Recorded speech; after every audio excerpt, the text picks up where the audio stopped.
Hello, welcome back to Brick System Brothers. It's the end of July, another month. Not very many videos this month on the channel, you might have noticed. Definitely slowed down a bit here. In the second half, I was able to go home, pack up some Lego.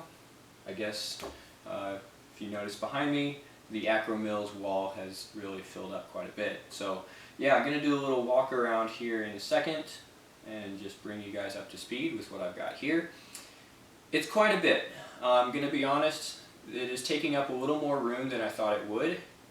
Just different dynamics of how it is set up here versus how it was set up in Iowa when I had a workshop going in the basement earlier this year and last year for most of the year. So that's kind of where it was, and a lot of it I had left there in storage until I kind of had a feel for how it was going to work out here in Illinois, how much stuff I wanted to bring. And then early this month, when I was visiting home, I did pack up quite a bit and bring it back. The main thing that I was focused on was the Akro Mils, because I did have something kind of structurally set up to put those up here, and that worked out really well. There's exactly 2, 4, 6, 8, 10, 12, 14, 16, 18 Akro Mils units here. Most of them are the 24 drawer unit, but I have started expanding into the ones with more smaller drawers. So yeah, I'll show you guys that in a second. But so that fits well. But I also brought back quite a few of the totes, those Stairlight totes, and some of the other sorted stuff that I had, which there's kind of a back and forth here. Like, I'm glad that I have more pieces here and more things that I can sort my loose stuff into, but it takes up more of the volume than I did when I had it set up differently. So what's happened is it's kind of been a little overwhelming in terms of, you know, where do I need to start with this to actually get something working here that I can utilize and build and sort, instead of just having it be a wall that I have not really wanted to tackle at the moment. So that's probably why things slowed down a little bit, is because this has been a bit of a hill to climb up. So just letting you know where that's coming from. But there has been progress made off camera. I've been doing quite a bit of sorting. A lot of the stuff in the Akro Mils I've had to shuffle a little bit as it gets to the top of the drawers. And so a lot of what's out right here in front of me has been what's been going on that I've been working on, not necessarily making the content for, but trying to get things back into a structure. And a lot of it does carry over from the setup that I had before. I tried to keep the layout similar as well. So things that were like right to left in the basement are still kind of right to left here, but it does have this little bit of a corner wrap, and that's different. So that's just more of an aid to like remember where pieces are, because that's how it's been set up for a long time. So I kind of have that mental memorization of, alright, this piece is going to be in this drawer relative to these other pieces. So keeping that as structured as possible has been helpful to remember where things are at. I don't have to memorize a whole new layout of parts, but it is still, you know, minor differences here and there as I move things around and shuffle. Hopefully that's easier to adapt to than just completely restructuring everything. So yeah, that's a good point to start looking at the Akro Mils, I guess. So I've got this kind of U shape. Was the main goal of the setup, was to have something, you know, that was more central and that kind of wrapped around. So that's what I've been able to fill out here. Pretty much the back wall is everything that came from Iowa. So a lot of that should be familiar. Just the different stuff in here that you've seen before. My fence group is up here. And then as you go around, that's where it gets into some of the newer bins that I have more recently sorted. And then the smaller drawer units, and also the one where I have the pick and build parts. So this is going to be the higher quantities in new condition. I'm trying to actually keep those separated over here, just to help remember what I do have in higher quantities to be able to use. And then I also did get these kind of half and half bins. So they've got the large drawers on the bottom, and then that transitions to the small drawers. And I wanted to set that up to where it was kind of a a seamless flow into the completely small drawer units, and then started to go into the big drawers as you wrap around. Over to this wall. You'll notice this one's actually completely empty, and this is the floater bin.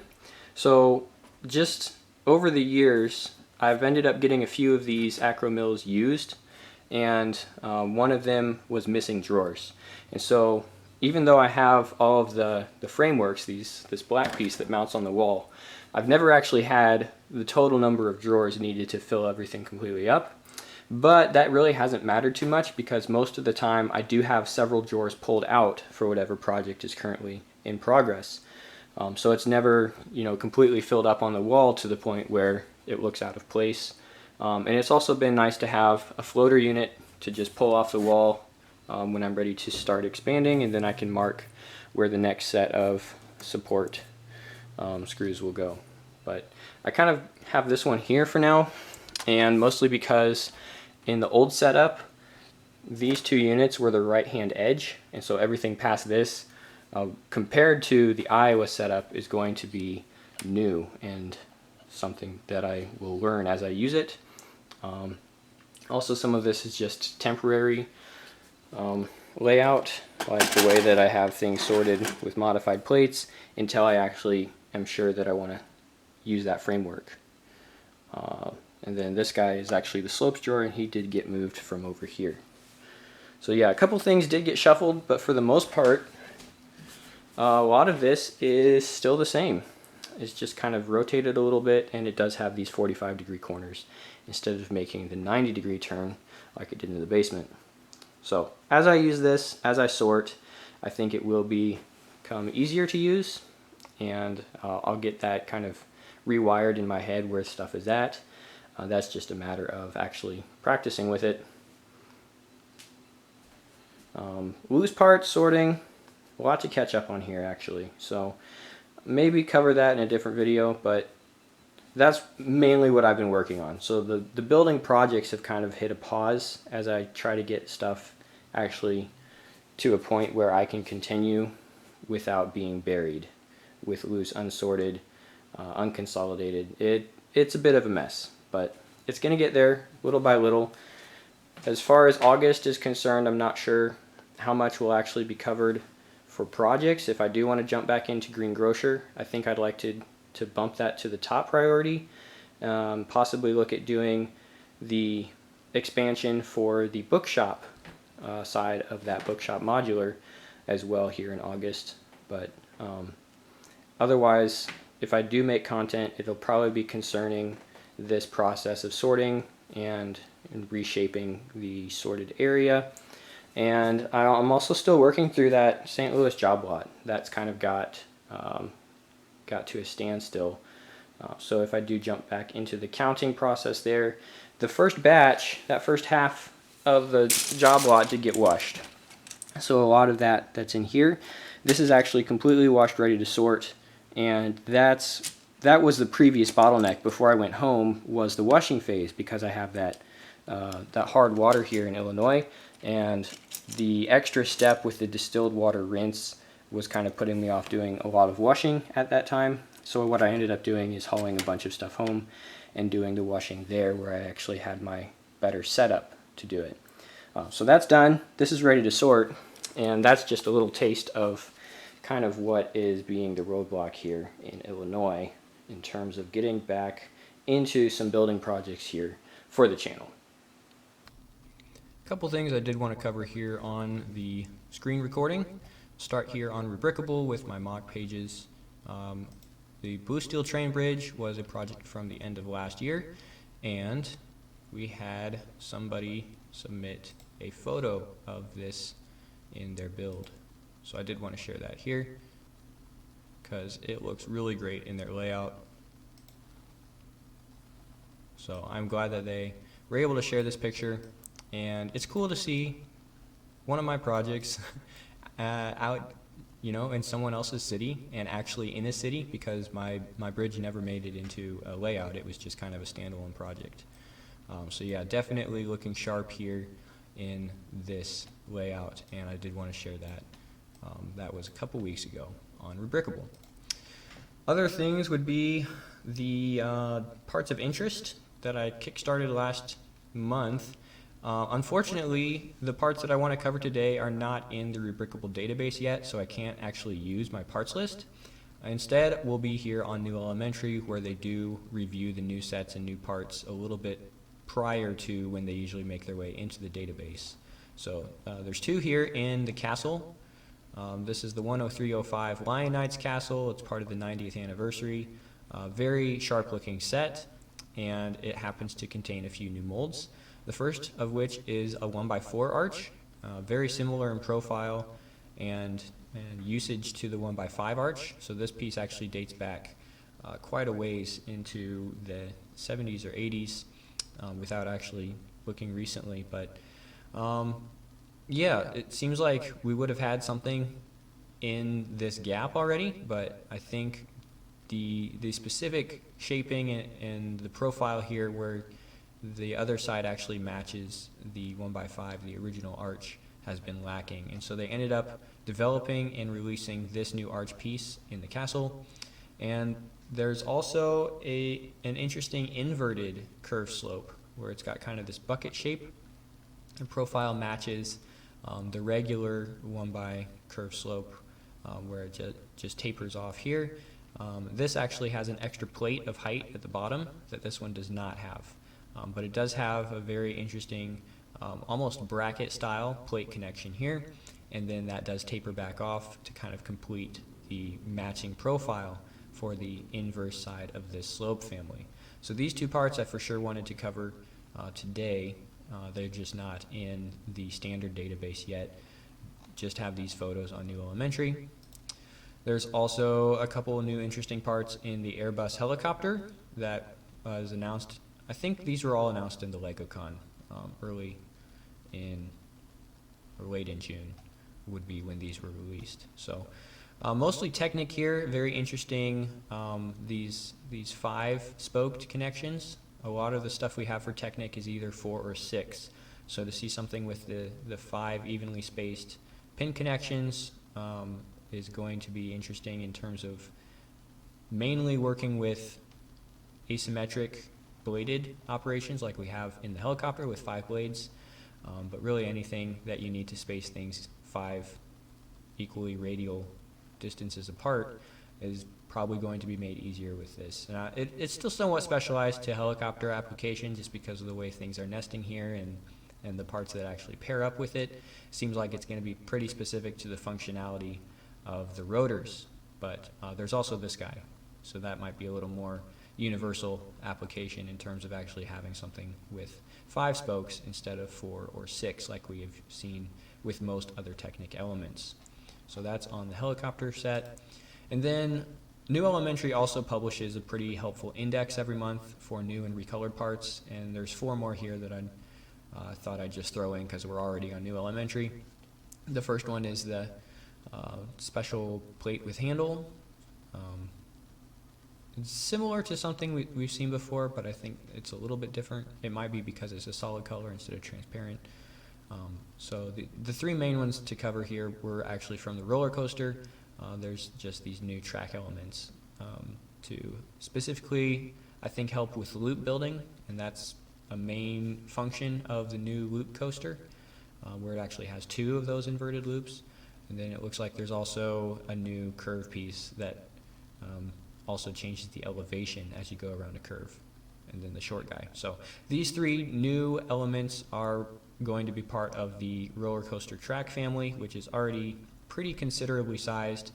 I think I've actually done a dedicated video just talking about the roller coaster tracks or the roller coaster system, so I'll link that up here. And the last thing for today is the analytics for July. We'll breeze through.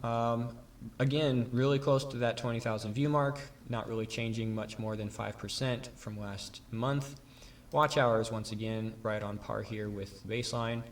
61 new subscribers, welcome everybody. And again, very similar to June.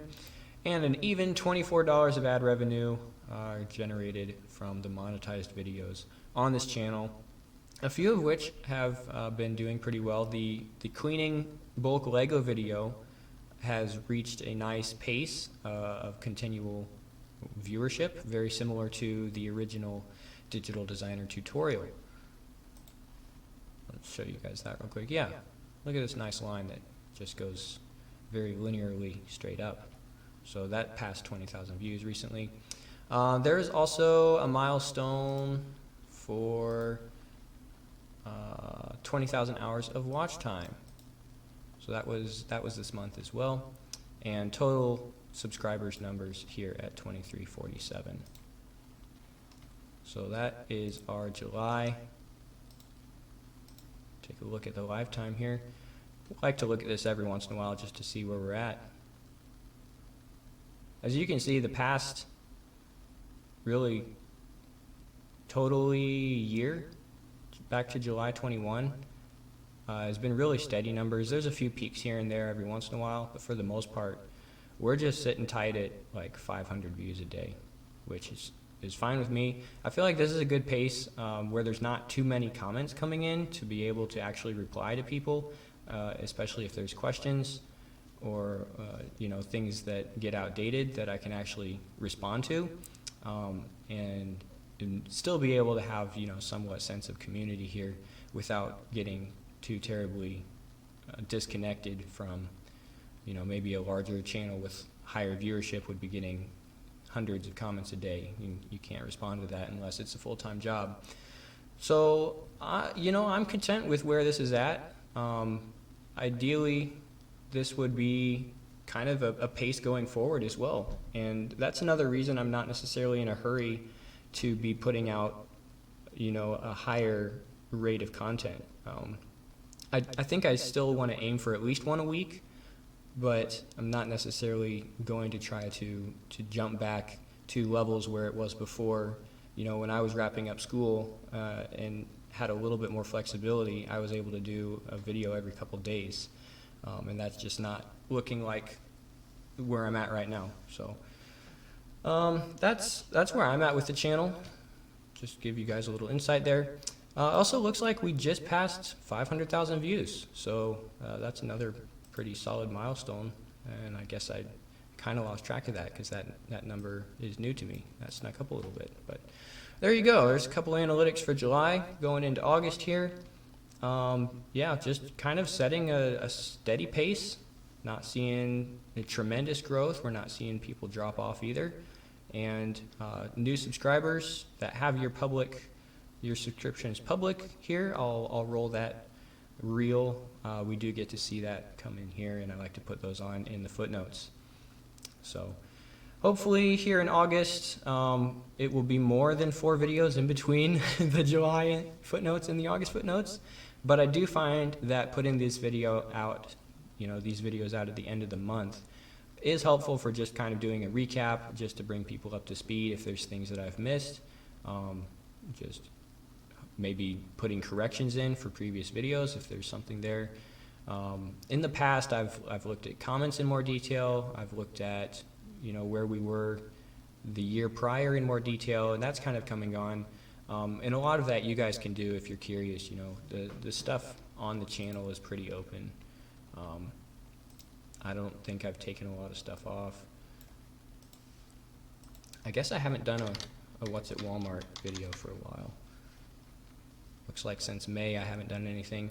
I don't know. I haven't been finding a lot of stuff at Walmart. I mean, they do still carry the recent set releases.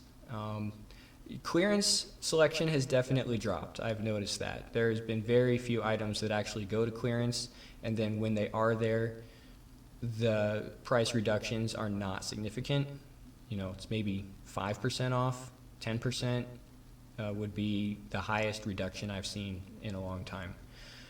So I'm not necessarily looking as close at what Lego's available at Walmart these days. And that has definitely dropped off the radar a little bit, but there's quite a few that do date back at least to May, and then I guess the past 3 months haven't done a lot with that. So, but yeah, everything else here is searchable. I don't necessarily take stuff down, I guess is what I'm saying. So if you want to go back and see if there's things that have been followed up in the comments, This video, Optimizing Greengrocer, actually was in response to something that I mentioned in the first Greengrocer project video. Someone had just asked, could we see a breakdown of the brick usage for sand green bricks, where that does replace the 1x8s. So I wanted to specifically cover that, and that's kind of how, if it's open-ended like this Greengrocer project is somewhat at this time, that's kind of how I determine what is going to be covered, is mostly through the feedback in the early stages of the project. So yeah, keep it coming in, keep it rolling. I do read the comments when I can, and if there's a project I can tackle, like you're having trouble with a feature in Bricklink or Studio, I can usually jump in and see what's going on, and just spend a little time to work on that, and hopefully get a response out. So don't be afraid to drop those down in the comments. All right, I'll keep you posted on the GT40 and the Bronco. I haven't heard from Josh yet, and I also have not finished up mine, but that's kind of where we left that project hanging. And then the restoration of the white pieces, that went well, so I've got to get those sorted into my framework. But that should get us into August. Significant number of projects and things to work on for sure, and hopefully Greengrocer will get that picked back up. And I've got some more of the parts picked, but it is buried at the moment underneath some of the other stuff I brought back, so it's going to take a little time to get that back up to speed. But that's about it, guys.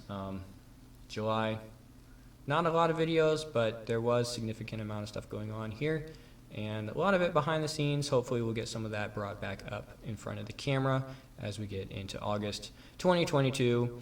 Thanks for watching, guys. We'll see you next month on Brick System Brothers.